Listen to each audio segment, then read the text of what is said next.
Shalom, selamat pagi, semangat pagi Bapak Ibu dan Saudara-saudara yang dikasih oleh Tuhan Yesus Kristus. Jumpa lagi dalam Sapaan Pagi, Batra Kasih di akhir pekan dalam minggu pertama di bulan September ini.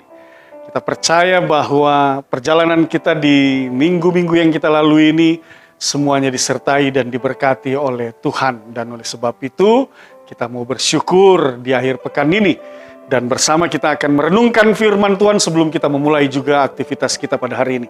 Untuk itu Bapak Ibu, mari kita berdoa.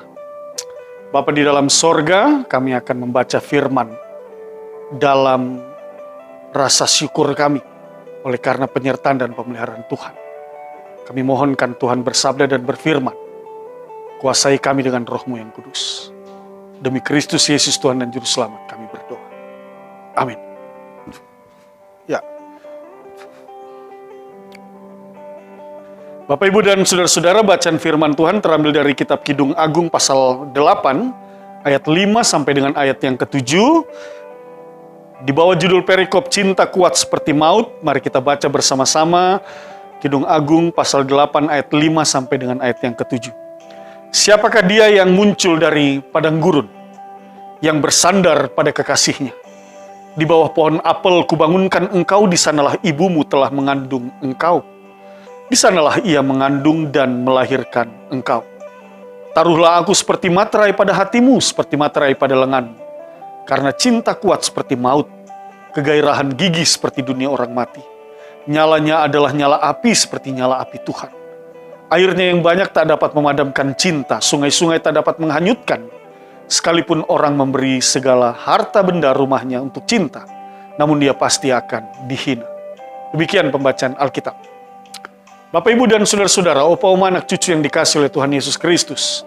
Kalau kita bicara tentang cinta kasih dalam kehidupan kita, maka contoh dan teladan yang terbaik adalah cinta kasih yang Allah nyatakan kepada manusia melalui putranya yang tunggal, Tuhan kita Yesus Kristus. Firman Tuhan mengatakan karena begitu besar kasih Allah, sehingga ia mengaruniakan anaknya yang tunggal. Cinta kasih Allah kepada kita itu begitu besar, sehingga ia mengaruniakan putranya yang tunggal. Supaya apa? Supaya kita yang harusnya binasa tidak binasa.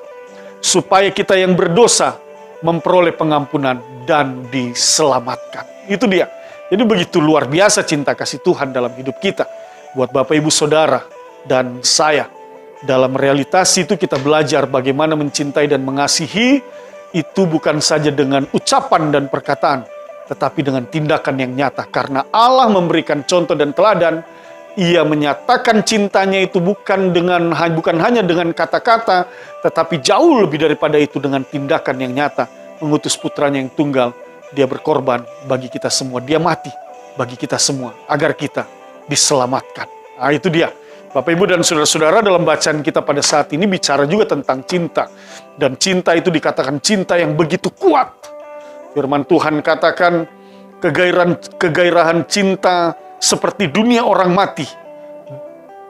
Nyalanya adalah nyala api, seperti nyala api Tuhan. Jadi betapa cinta itu seperti nyala api Tuhan.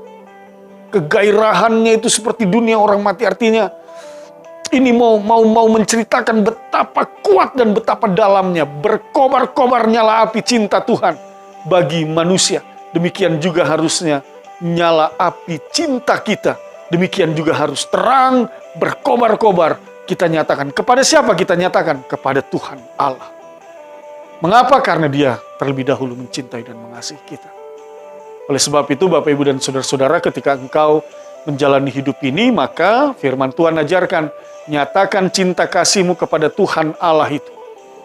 Bukan hanya dengan ucapan mengatakan, Tuhan, aku mengasihi engkau, aku mencintai engkau. Bukan hanya dengan itu. Tetapi lebih jauh daripada itu juga dengan perbuatan yang nyata. Bagaimana caranya? Baca kitab perjanjian lama dan kitab perjanjian baru.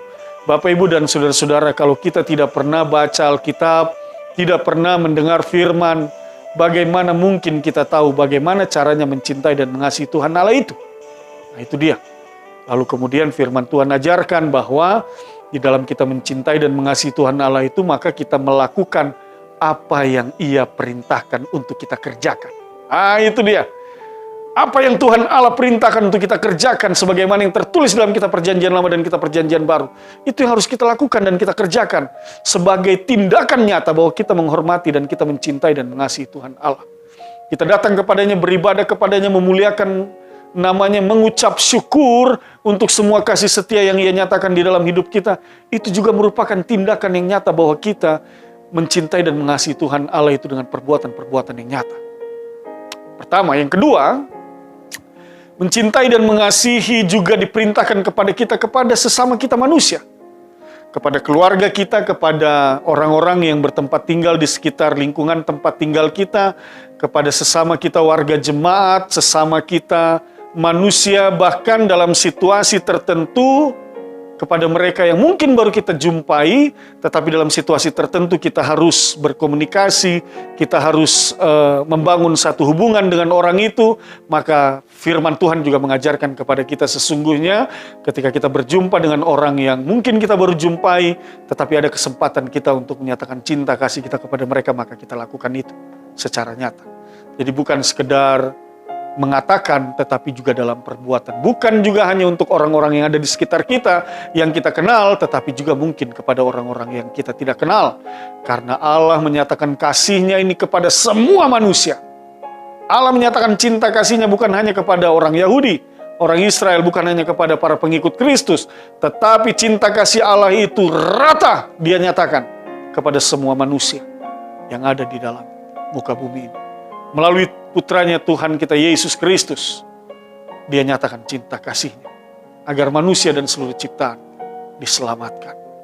Bapak, Ibu, dan saudara-saudara yang dikasihi oleh Tuhan Yesus Kristus, ketika engkau akan menjalani akhir pekan ini, maka firman Tuhan ini sekali lagi mau mengajarkan kepada kita semua, kepadamu, ketika engkau melakukan aktivitas di akhir pekan ini, jangan lupa cintai dan kasih Tuhan Allah.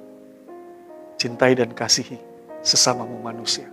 Istrimu, suamimu, orang tua, keluargamu, opa, oma, anak cucu, saudara bersaudara, kenalan, kerabat, sahabat, handai, tolan, dan orang-orang yang baru engkau jumpai.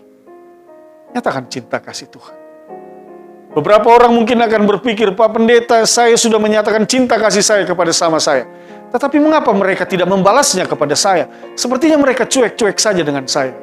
Bapak, Ibu, dan saudara-saudara, berhenti dalam pemikiran-pemikiran yang seperti itu. Kalau engkau ingin mencintai dan mengasihi tulus, tanpa pamrih, jangan pikirkan lagi atau jangan menuntut balasan akan cinta kasih yang engkau nyatakan. Apakah engkau akan berkekurangan ketika orang lain tidak menyatakan cinta kasihnya kepadamu? Engkau tidak akan berkekurangan. Karena apa? Karena Allah Bapa Sorgawi dalam Kristus Yesus, Tuhan dan Juru Selamat, lewat kuat kuasa Roh Kudus-Nya, yang akan menyatakan cinta kasih-Nya di dalam hidupmu. Engkau tidak akan pernah ditinggal sendirian. Setiap langkahmu, setiap jalanmu, Tuhan hadir menuntun dan memimpin. Sehingga engkau beroleh sukacita dan damai sejahtera Tuhan di dalam hidupmu. Oleh sebab itu sekali lagi, mari tulus mencintai dan mengasihi sesama kita. Karena Tuhan juga tulus mencintai dan mengasihi kita. Mari kita berdoa. Kami mengucap syukur dan berterima kasih atas firman. Teguhkanlah firman ini dalam hati dan pikiran kami. Kami akan menjalani akhir pekan ini sambil kami mengucap syukur dan berterima kasih atas setiap kasih Tuhan yang mendatangkan kesembuhan dan pemulihan, sukacita dan damai sejahtera. Demi Kristus Yesus, Tuhan dan Juru Selamat kami berdoa. Amin. Selamat pagi, Tuhan berkati kita semua.